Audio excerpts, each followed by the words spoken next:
हरे कृष्णा, राधे राधे। लिख भेजा है डॉक्टर ने दवा की जगह तुम्हारा नाम।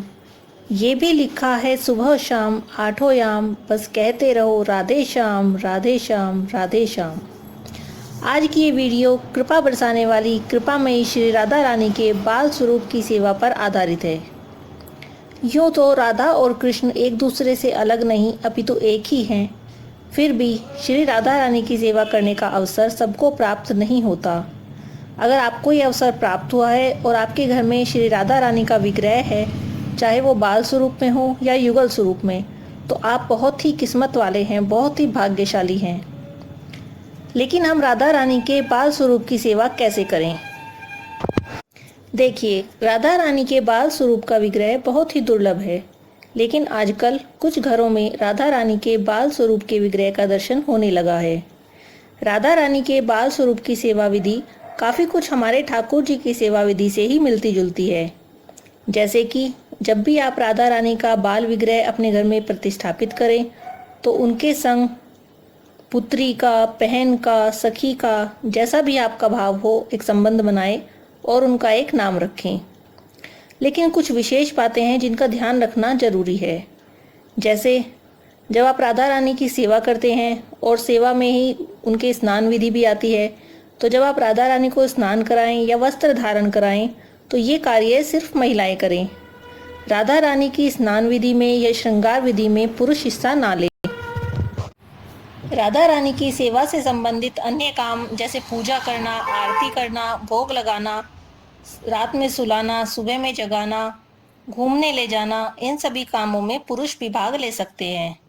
इसके अतिरिक्त ठाकुर जी की तरह ही राधा रानी को भी तीनों समय भोग लगाना चाहिए। सुबह के समय दूध, बिस्किट इत्यादि का, दोपहर के समय शुद्ध सात्विक भोजन का, शाम में चाय या फ्रूट्स ले सकते हैं, और रात में भोजन और दूध। ये सब चीज़ें मैंने केवल एक उदाहरण के उद्देश्य से कही हैं।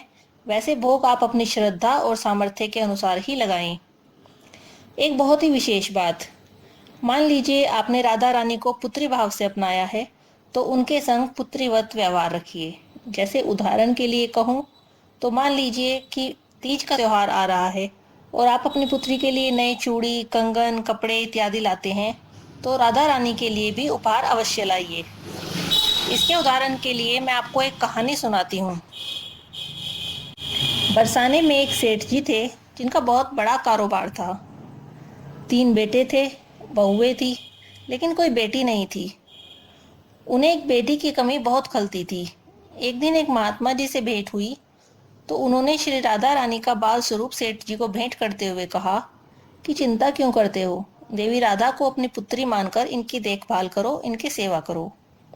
अब सेठ जी खुशी खुशी बाल स्वरूप राधा रानी को घर ले आए और उनकी पुत्रीवत देखभाल करने लगे।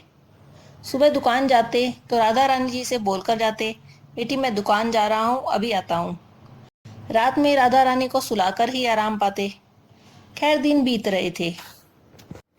एक दिन कोई त्योहार आया तो सेठ जी की बहुओं ने मनिहारिन, जो कि चूड़ी पहनाने का काम करती है, उसे बुलवा लिया। मनिहारिन आई और तीनों बहुओं को खूब सुंदर चूड़ियाँ पहनाई। चूड़ियाँ पहनने के बाद जब उसने पैसे मांगे तो बहुआ ने कहा, पैसे दुकान से ले लेना। अब मनिहारिन उठने लगी और बाहर तक गई ही थी, दरवाजे तक गई ही थी, तभी एक छोटी सी बच्ची पीछे से आई और बोली, मुझे भी चूड़ी पहनाओ। मनिहारिन ने उसे भी चूड़ी पहना दी।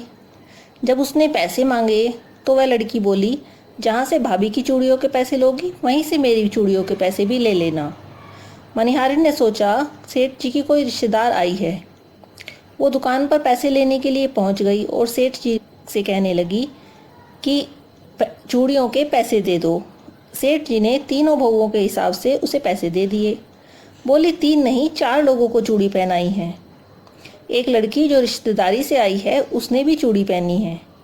सेठ जी ने घर फ़ोन करके पूछा कि घर पे कौन आया है, तो बहुएं बोली, कोई भी नहीं आया। सेठ जी ने मनिहारिन को ना तो चौथे जने के पैसे दिए और डांटकर भेज दिया कि ज़्यादा पैसे लेने के लिए तुम झूठ बोल रही हो, शर्म नहीं आती। शाम हुई तो सेठ जी घर गए और राधा रानी के पास गए, जैसा कि उनका नित्य नियम था। तो देखा कि राधा रानी का चेहरा एकदम उदास, सारी चमक गायब। ऐसे जैसे कोई चांद कांति विहीन हो गया हो। सेठ जी भी एकदम परेशान हो गए। कुछ समझ नहीं आ रहा था, हंसती मुस्कुराती राधा रानी का चेहरा उदास क्यों हो गया। उस रात सेठ जी बिना खाना खाए ही सो गए। सो क्या गए, बस करवटें बदल रहे थे। कभी किसी क्षण उनकी नींद लगी तो देखा सपने में राधा रानी का दर्शन हुआ, आंखों में आंसू और चेहरा उदास। सेठ जी ने पूछा, बेटी आज तुम्हें क्या हो गया है, इतनी उदास क्यों हो। राधा रानी बोली, पिताजी अवश्य ही मुझसे आप नाराज हैं।